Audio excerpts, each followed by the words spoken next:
আসি পরে খবরে। বর্ধমানে ফসলের শোকে আত্মঘাতী এক ব্যক্তি।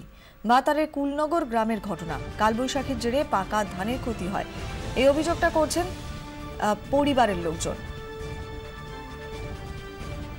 আর একবার আপনাদের জানিয়ে রাখি, বর্ধমানে ফসলের শোকে আত্মঘাতী হয়েছেন এক ব্যক্তি। ভাতারের কুলনগর গ্রামের ঘটনা। আত্মঘাতী দিলীপ ঘোষ, তার পরিবারের দাবি যে কালবৈশাখীর জেরে পাকা ধানের ক্ষতি হয়, তার জেরেই আত্মঘাতী হয়েছেন দিলীপ ঘোষ।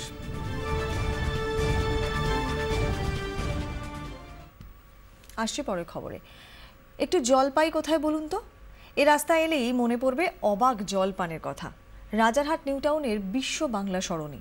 ঝকঝকে রাস্তা, নিয়ন আলোর ঝলকানি, সৌন্দর্যায়নের ছোঁয়া সবই আছে, কিন্তু তেষ্টায় ছাতি ফেটে গেলেও মিলবে না এক ফোঁটা জল।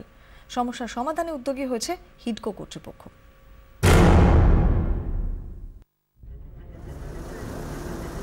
রাজারহাট নিউ টাউনের বুক চিরে এগিয়ে গিয়েছে বিশ্ব বাংলা সরণি।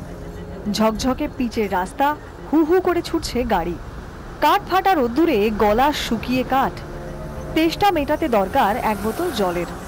নেমেও পড়লেন গাড়ি থেকে, কিন্তু কোথায় জল? এ তো মরুভূমি। যদি আচমকা অসুস্থ হয়ে পড়েন, পানীয় জলটুকু পাবেন না। বাস স্ট্যান্ড আছে, কিন্তু তার লাগোয়া জলের কোনো দোকান নেই, এটাই এখানকার সমস্যা। চিনার পাড় থেকে নজরুল তীর্থ, সেখান থেকে রাস্তা একটু বাঁক নিলেই তথ্য প্রযুক্তি তালুক সেক্টর 5। তথ্য প্রযুক্তি কর্মীদের অবিরাম আনাগোনা। বাস স্টপে দেখা মিলল এমনই দুই তথ্য প্রযুক্তি কর্মীর। তেষ্টায় ফাটছে ছাতি, অসুস্থ হয়ে পড়লেও মিলবে না জল। জানালেন দুজনেই, জল নিয়ে আসি ব্যাগে করে, এছাড়া তো কোনো উপায় নেই।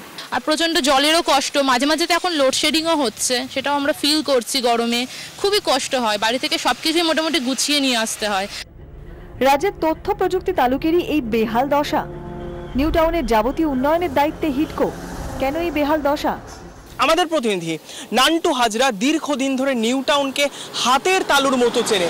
ওর কাছ থেকে জানার চেষ্টা করব, বোঝার চেষ্টা করব যে সমস্যাটা কিরকম। চিনার পার্ক থেকে যদি আমরা ডিএলএফ 1 পর্যন্ত দেখি, তাহলে যদি ধরা যায় প্রায় 10টারও বেশি বাস স্টপ রয়েছে এখানে, এবং প্রতিটা বাস স্টপে কিন্তু একই অবস্থা। শুধু চিনার পার্ক এবং যেটা বলা যায় যে ডিএলএফ 1, এখানে কিছু দোকান থাকলেও বাকি প্রত্যেকটা জায়গা কিন্তু ফাঁকা রয়েছে। হিডকো কর্তৃপক্ষ জানিয়েছে সমস্যা মেটাতে নেওয়া হয়েছে বেশ কিছু পরিকল্পনা। বেসরকারি সংস্থাকে দিয়ে গুরুত্বপূর্ণ বাস স্টপে বসানো হবে মাল্টি ফ্যাসিলিটি কিয়স্ক। সেখানেই মিলবে শীতল পানীয় জল। বসানো হবে ওয়াটার ভেন্ডিং মেশিন। রোজকার সমস্যা, তবু হেলদোল নেই প্রশাসনের। আদৌ কি মিটবে এই সমস্যা? প্রশ্ন নিত্যযাত্রীদের। নিউ টাউন চত্বরে পা মারালে কিন্তু এই সমস্যায় পড়তে হতে পারে, জল পাচ্ছেন না। ক্যামেরায় তুষার ঘটকের সঙ্গে ঋত্বিক মণ্ডল ও নান্টু হাজরা, 24 ঘন্টা নিউ টাউন।